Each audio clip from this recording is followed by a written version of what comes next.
Hi, and welcome to Indie Learning Music Tutor. I'm your tutor, Harry.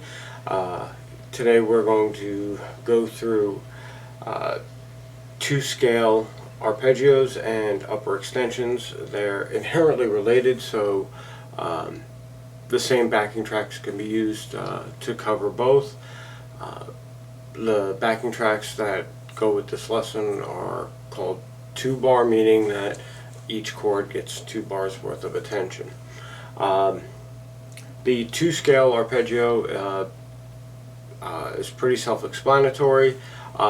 It's running the arpeggio through the first scale, then continuing from the 7th to the octave, and then running the arpeggio again. Much like the graphic from the harmonization, I believe it was, it'll be right there. The harmonization class graphic, you will see that it has 2 scales, and different parts of the scales are lit up based on moving up in stacking thirds. But it's a good reference guide. You can take a look at what you're looking at. And then all you really have to do is just change the notes out for the scale that you're using. For a 2-scale arpeggio, you want to start at the root, and we're going to start with the G on the 3rd fret of the E string. G, B, D, F sharp.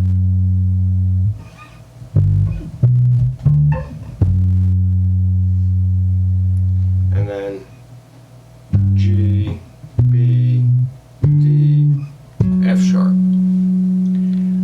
Now this is not the only way to finger it.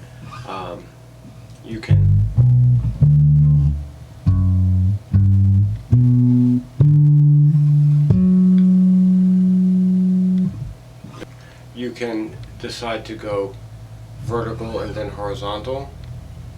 You can choose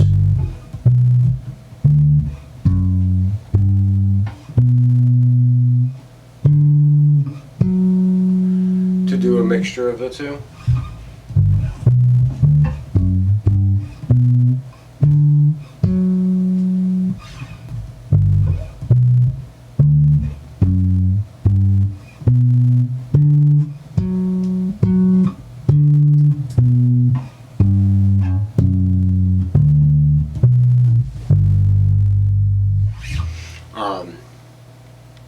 However, which way you choose to do it is completely up to you. My suggestion would be to try different methods and get comfortable, at least in some fashion, with every method that there is. It'll help with fretboard knowledge, knowing what's here, what have you. The backing track that I use for the exercise is the cycle of fourths yet again. So you're going to have to also become comfortable with the cycle of fourths as it appears on a single string, because when you're doing a 2-scale arpeggio on a regular 4-string bass, you do not have enough height off of the A string in order to alternate between the two. So just for refresher purposes, the circle of fourths starts at C, goes to F, goes to B flat, goes to E flat, goes to A flat, goes to D flat, goes to G flat, goes to B, to E, to A, to D, and then finally G. That's all notes from F all the way up to E on the E string, not using the open string at all. The upper extension exercise is a little different. because unlike the two-scale arpeggio, where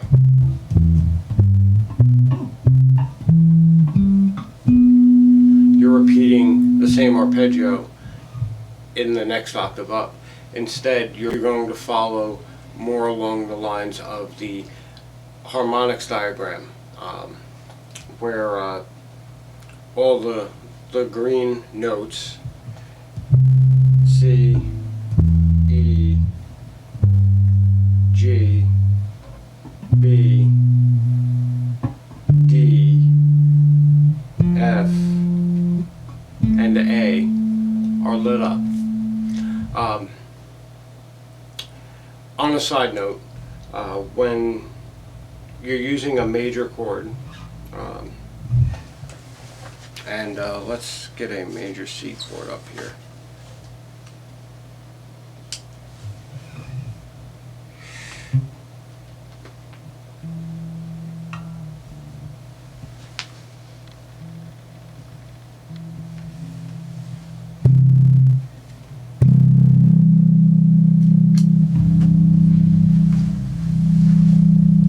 That F sounds very dissonant.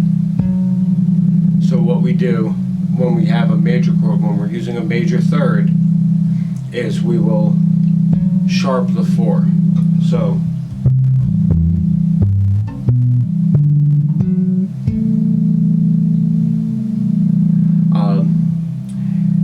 basically the half step between the F and F sharp, or the whole step between the third and the sharp 4, as opposed to the natural perfect fourth, makes a difference.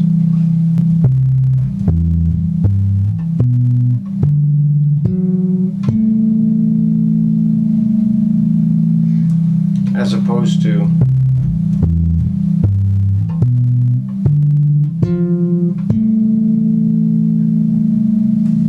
you can hear the dissonance in the La4 or the 11, as it's called.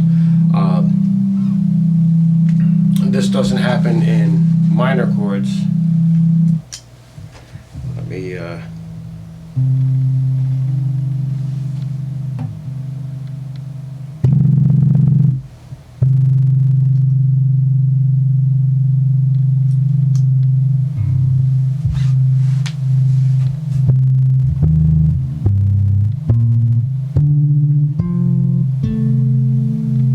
because there is no dissonance here. It's a whole step and there's no dissonance here.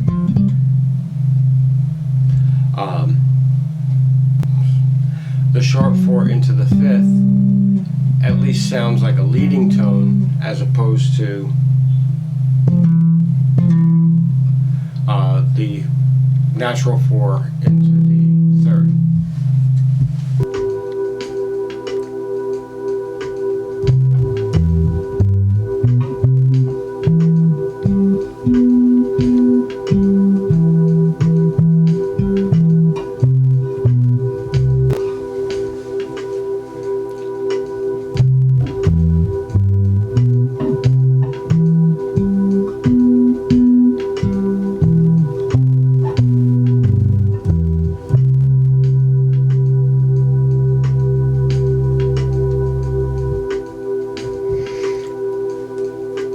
Once you get the shape down and you work through the cycle of fourths,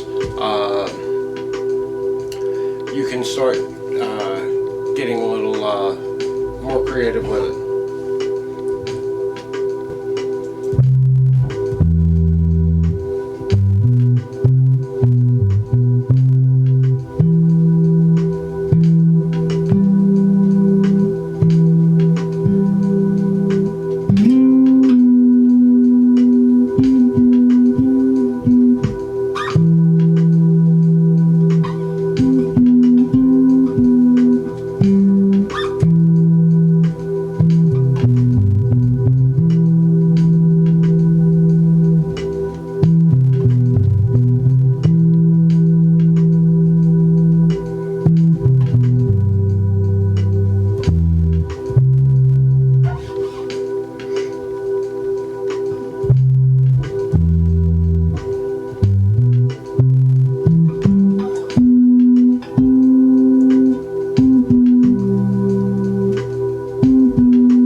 the upper extension exercises,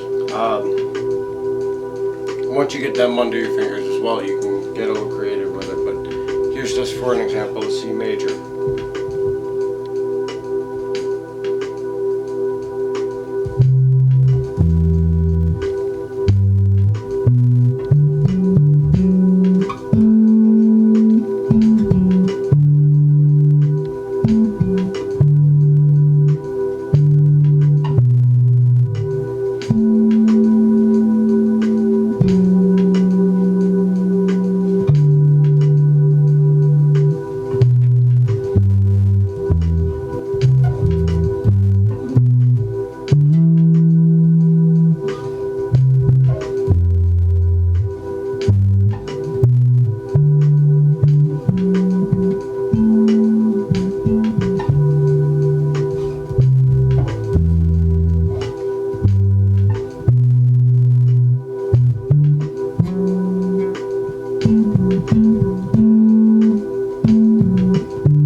So as you can see from right there, there's multiple ways to approach these notes. Notes repeat on the fretboard, whether you're here or here. It's the same register, the same note. So experiment with what finger positions work best for you,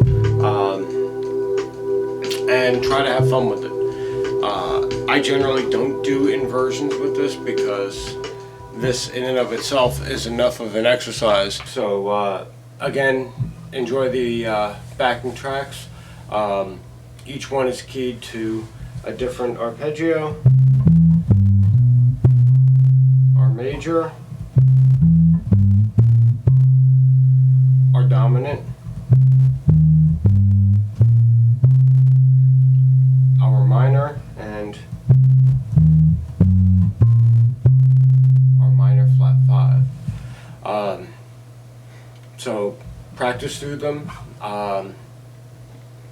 You can feel free to give me a shout out if you just prefer single note, single chord backing tracks with drums just to get used to the motions. But generally the goal is to run through the cycle of fourths, reinforcing our knowledge of the fretboard